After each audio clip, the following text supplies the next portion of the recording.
Welcome back to RSAC Conference 2025. We are broadcasting in Broadcast Alley at the CyberRisk TV studio. This is Moscone West for those of you who are in town. I am the co-host of Paul Security Weekly, Jeff Mann, and I am here today to talk to Gunter Ollmann, who is the Chief Technology Officer for Cobalt. Gunter, welcome. Hey, thank you for inviting me. How's your RSA so far? RSA, like, this is what, year number 20 of this stuff, Yep. right? So, got comfortable shoes now. Good, comfortable shoes. You've learned how to pace yourself. Exactly. I haven't Walking the even halls. made it to the vendor area yet. Have you poked your head in yet? I have. It's bigger than ever, and there's a lot of money on show. Yeah. Easy to navigate for the beginner, right? Yes, I prefer walking around the edges and seeing all the brand new startups, right? Yeah, the best companies are at the edges, I've found. So tell us a little bit about yourself. How'd you get into what we now call cybersecurity? Cybersecurity, I think I've been you can tell by the gray hairs, I've been in it for a long, long time, right? So, probably before it was cybersecurity. And if I had hair, it'd be gray. Yeah, there you go, Yeah, I mean, hacking since, from IS10 days before that. But I've been doing this pen testing, the offensive side for so many years. I sort of say I probably spent about half my career trying to be better at the bad guy stuff than the bad guys, and then, yin yang back to the other side of figuring out how to detect and stop people like me. Mm-hmm. But it's about 3 decades now of this stuff. So I always like to, on the show when we're talking terminology, especially controversial terminology like penetration testing, just to sort of level set for the purpose of the discussion and for our audience, how does Cobalt define a penetration test in the moment right now? Well, there's a lot of varieties. Goals and objectives. I think key things for me for penetration testing is the penetration piece, really, right? So you can take all that vulnerability scanning, vulnerability assessment. Give me that spectrum of what's out there, what should I care about. Go deal with those TP, the true positive, false positives, and start dialing it in, right? Like those things can be discovered through automated tools, and as a pen tester, you run those automated tools, but that's where you start from, right? And so when I look at pen tester and defining pen testing, it really is, how do I, identify those vulnerabilities that are actually going to be exploitable? Right. How do I put them into the context of, of threat and risk, and then verify them, right? And as a pen tester, one of the things I actually want to try to do is to pop boxes, right? Actually prove that I can get through there. That's what there's no want. Boxes anymore. There's just, well, virtual there's just boxes. Clouds. It's just someone else's computer, don't they say? Right. You speak my language. Popping boxes, getting root, doing the root dance. But I think one thing to be careful about is this whole red team thing, right? I think the red team part really is a lot of mixed terminology there. Right. But I do think that pen testing today is maybe less stealthy, right? I think that's probably about the only real change between the definitions, I think. Gotcha. So Cobalt does a pen test report. Is that an annual thing? It is an annual thing, but this time, the company's been around for over a decade. We do about a little over 5,000 pen tests a year. And so we released a report for the last 10 years. And so a lot of brand new types of insights, right? I think we always talk about what happened last year and what minor things went up and down. But we actually step back and look at a decade of pen testing, and tens of thousands. You were taking the big picture look this time around. But, tens of thousands of pen tests across, thousands and thousands of customers. Different level of insight. Right. To what degree, and I guess you probably can't prove this in any empirical way, but to what degree do you think your findings from actual pen tests reflect sort of the entire world, the entire spectrum? Do you think it's fairly consistent and typical with what everybody's doing wrong and everybody's doing right? I believe so, right? Okay. Cobalt it's enough of a population size. I mean, draw some conclusions. Again, talking about thousands of pen tests every year for thousands of customers worldwide. Right. It really does give that very broad spectrum. But to be said, the vast majority of those pen tests are the more traditional web app, API, mobile pen tests. Right? They're still over half the sort of pen testing that's out there in the market. A lot of innovation, a lot of work in that sort of space. Right.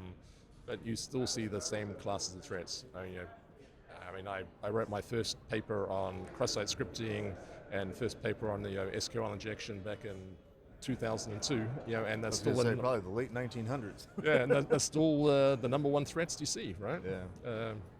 It's amazing how that is true, and for all the investment that there is in defense. But that's probably another topic for strong libations. Well, I think it'll be very interesting to see how all these AI tools that are used for developing code, right, and as people sort of move into this sort of vibe coding program, whether it actually fundamentally changes the nature of the flaws, or we just we find the same number of SQL injection. Right. Now we just have something that's more common because of the AI systems. Right? Yeah, so that's a big wild card, I guess. Obviously the theme this year at RSAC is AI, and everybody has their angle on it and their pitch on it. But this is the first time I'm having a conversation specifically about penetration testing and that whole aspect of security.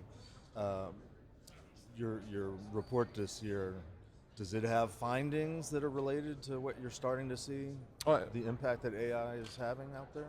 Absolutely, right. So we've done hundreds and hundreds now of AI pen tests and LLM pen tests in particular, right? So you've seen that evolution of what was a web application, and then over the last 2 years, people added those chatbots, and those chatbots are now developed into more sophisticated AI agents and AI systems. So they're the target of your pen test, is what you're saying? This is the scope of the web apps. It's sort of changed and grown, but it requires a specialized tool set, specialized methodologies to dive deep.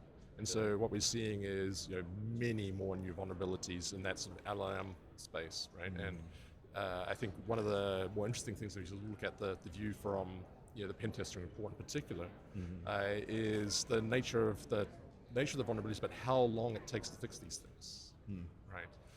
And in many ways, you sort of think that AI being a much more newer technology, a much faster development cycle. Right. Why are those vulnerabilities taking longer to fix than the more traditional vulnerabilities? Still seems like we're losing. How are you able to use AI now as a tool, as a pen testing tool? Correct. Yeah. So across the industry, what we're seeing, I think, if I look at the tools that pen testers use, year on year they get smarter. Right. There's been automation, correlation between the results. We're using more threat intelligence, bringing those things together. In the last year, applying AI into those systems to be more predictive, right? About instead of trying to fuzz your way through everything, let's provide some AI based on these learnings. So I think the tools are getting smarter. What I'm really excited about is the pen testers themselves. The tools are not good enough for the environments that are being built, and so the smarter pen testers are the ones that have always built their own tools.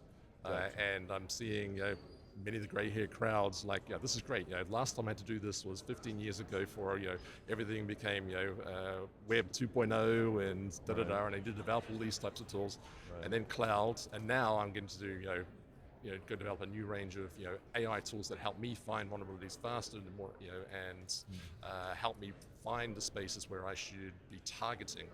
Right. Have you?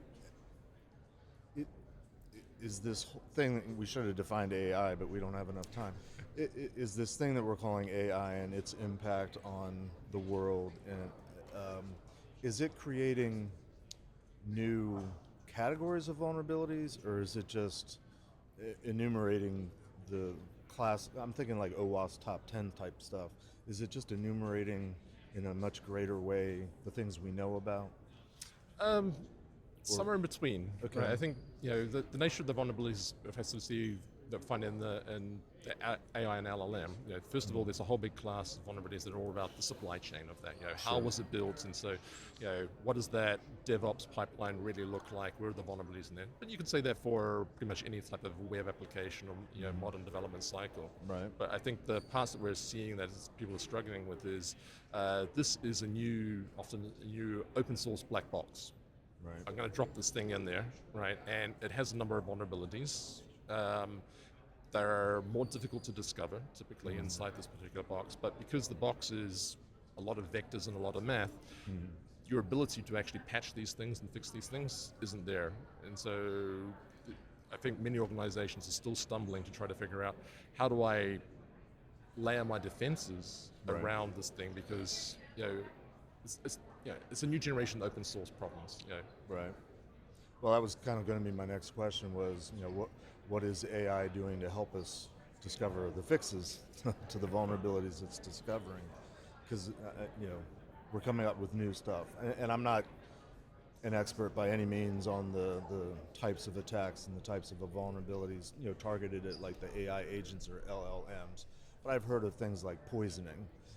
What's the defense against poisoning the LLM? Is there a defense? Rolling back outside of pen testing, secure by design. Right. I think the attacks that are happening against LLMs and AI, while they are highly tuned for the systems of today, the actual attack vectors and the methods of attack and understanding these things are at least 20 years old.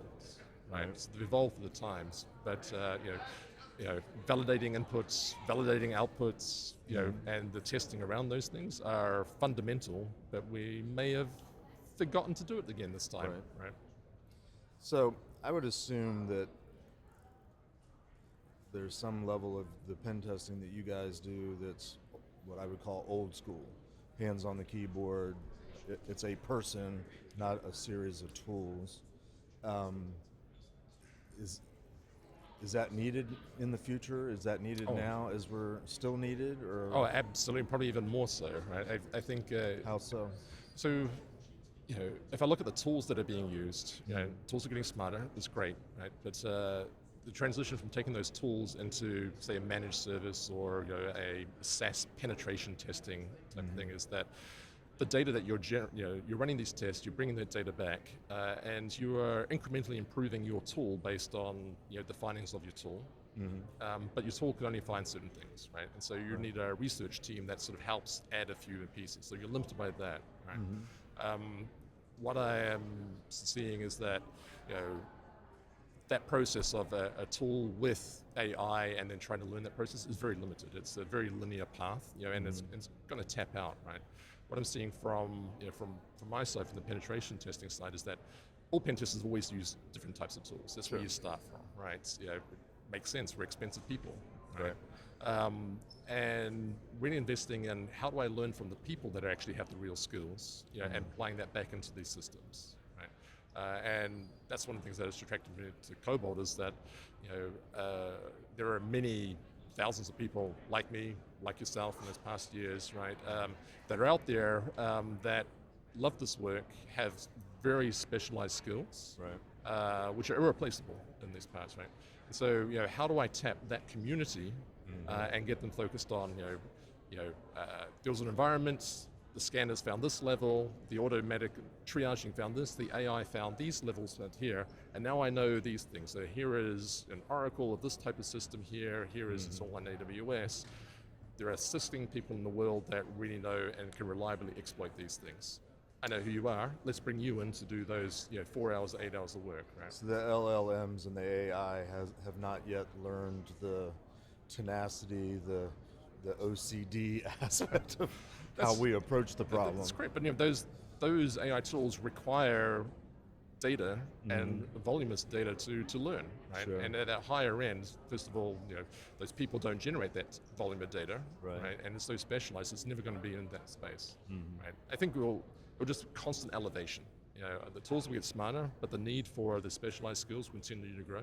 Right. And I think the other part that's sort of reflecting on this really is that many people sort of maybe misunderstand the pen testing and the goals of this. Right. They look at, let's run a vulnerability scanner, let's run a managed service so we can understand. Let's check the box. Let's say what it is. We can check the box, but their understanding really is, let's find the vulnerabilities that we can go fix, right? Because these things will be found by our adversaries. Right. And I think the switch that we need, and hopefully at RSA, this mindset really is that many of the tools are based on detecting and stopping other tools. The reality, though, is your adversary is a human. Right. And those humans have access to those tools, and generally slightly better tools on average. Yeah, I get right. it. And so if you are building like tools what in education we call teaching to the test. It's correct. It right. misses a larger correct. So if you understand that the pen testing part, and especially that evolution of pen testing, the offensive side is you are understanding the adversary, right? And everything about matching tools and matching vulnerabilities that can be discovered through automatic ways gets you into a okay state, not into a preventative state for modern threats. Gotcha. Well, pen testing is one of my favorite topics. We could talk for hours, but our time is up. I do want to thank you for joining us today to tell us a little bit about your view of pen testing and all the good or scary things yet to come here with AI and LLM. For our audience, if you want to learn more about Cobalt, what they do, and especially get a copy of the pen test report, which I haven't had a chance to read yet, but I'm looking forward to it, you can go to securityweekly.com/Cobalt RSAC. And to find information for all of the RSAC 2025 coverage for cyber risk alliance, you can go to securityweekly.com/just RSAC. Thanks again, Gunter, for joining us today, and may the root prompt be with you. It's been a pleasure. Thank you very much. All right, thanks. Okay.